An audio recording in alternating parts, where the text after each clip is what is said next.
My friend Donald Trump മോദിക്ക് പണി കൊടുക്കുന്നത് നിർത്താതെ തുടർന്നുകൊണ്ടിരിക്കുകയാണ്. ഏറ്റവും വലിയ ശത്രുവിനോട് പോലും ആരും ഇങ്ങനെ ചെയ്യുമെന്ന് തോന്നുന്നില്ല.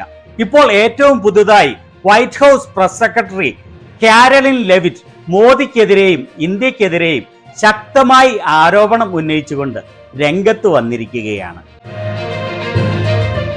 ഇന്ത്യയാണ് താരിഫിന്റെ ഏറ്റവും വലിയ അബ്യൂസർ എന്നാണ് പല പ്രാവശ്യങ്ങളിലായി ട്രംപ് പറഞ്ഞിട്ടുള്ളത്.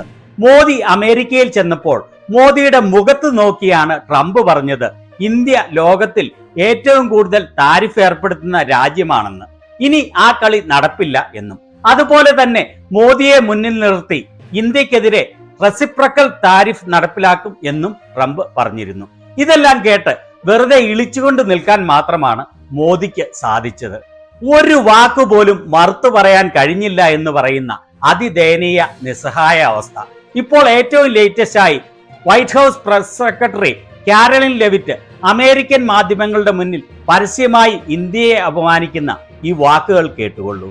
The president is again responding to the fact that Canada has been ripping off the United States of America and hardworking Americans for decades. If you look at the rates of tariffs across the board that Canadians have been imposing on the American people and our workers here, it is egregious. In fact, I have a handy-dandy chart here that shows not just Canada, but the rate of tariffs across the board. If you look at Canada, since you brought it up, American cheese and butter, nearly 300% tariff.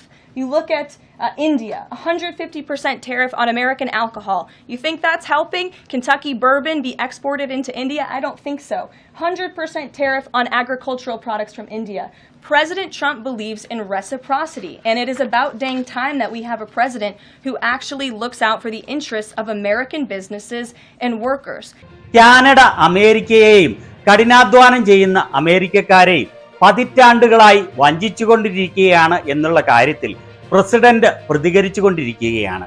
അമേരിക്കയിലെ ജനങ്ങൾക്കെതിരെ Canada charge ചെയ്യുന്ന അമിതമായ tariff എത്രയാണെന്ന് കണ്ടുകൊള്ളൂ.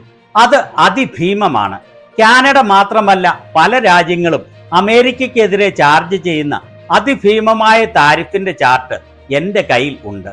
American ചീസിനും ബട്ടറിനും 300% tax. ഇന്ത്യയെ നോക്കുകയാണെങ്കിൽ അമേരിക്കയിൽ നിന്നുള്ള മദ്യത്തിന് 150% താരിഫാണ് ഏർപ്പെടുത്തുന്നത്.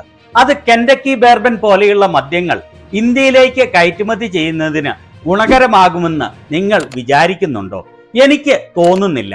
കാർഷിക ഉൽപ്പന്നങ്ങൾക്ക് 100% താരിഫാണ് ഇന്ത്യ ഏർപ്പെടുത്തുന്നത്. പ്രസിഡന്റ് ട്രംപ് റെസിപ്രോസിറ്റിയിലാണ് വിശ്വസിക്കുന്നത്. നമ്മുടെ ഭാഗ്യത്തിന് അമേരിക്കൻ ബിസിനസ്സുകളുടെയും അമേരിക്കൻ തൊഴിലാളികളുടെയും താല്പര്യം സംരക്ഷിക്കുന്ന ഒരു പ്രസിഡന്റിനെ നമുക്ക് ലഭിച്ചിരിക്കുകയാണ്. ഇവിടെ ഇവർ അമിതമായ താരിഫ് ഏർപ്പെടുത്തുന്ന മറ്റ് രാജ്യങ്ങളുടെ കാര്യവും പറയുന്നുണ്ട് എന്നുള്ളതാണ് വസ്തുത. എന്നാൽ ഇതിലുള്ള ഒരു വ്യത്യാസം എന്താണ് എന്ന് വെച്ചാൽ, കിട്ടുന്നതെല്ലാം കയ്യും കെട്ടിയിരുന്ന് വാങ്ങിക്കുന്ന ഒരേ ഒരു രാജ്യം നോൺ ബയോളജിക്കൽ ഇന്ത്യ മാത്രമാണ്. കാനഡയും മെക്സിക്കോയും ചൈനയും മറ്റ് രാജ്യങ്ങളും ട്രംപ് ഏർപ്പെടുത്തിയ നികുതികൾക്ക് തിരിച്ചടിയായി തത്തുല്യമായതോ അതിൽ കൂടുതലോ ആയ നികുതിയാണ് അമേരിക്കൻ ഉൽപ്പന്നങ്ങൾക്ക് ചുമത്തിയത്.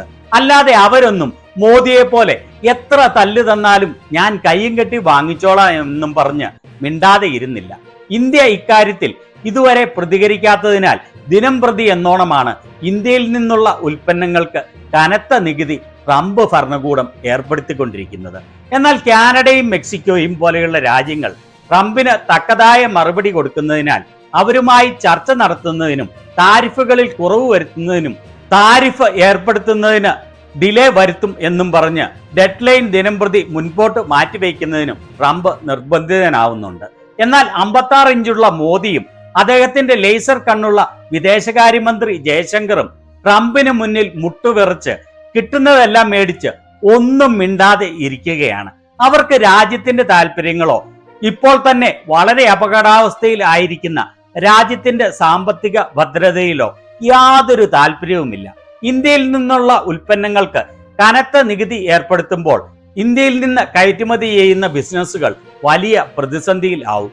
അതുപോലെ അമേരിക്കയിൽ നിന്ന് അവരെ പേടിച്ച് വിലയേറിയ സാധനങ്ങൾ ഇറക്കുമതി ചെയ്യാൻ സമ്മതിക്കുമ്പോൾ ഇന്ത്യക്കാരുടെ പോക്കറ്റാണ് കീറുക.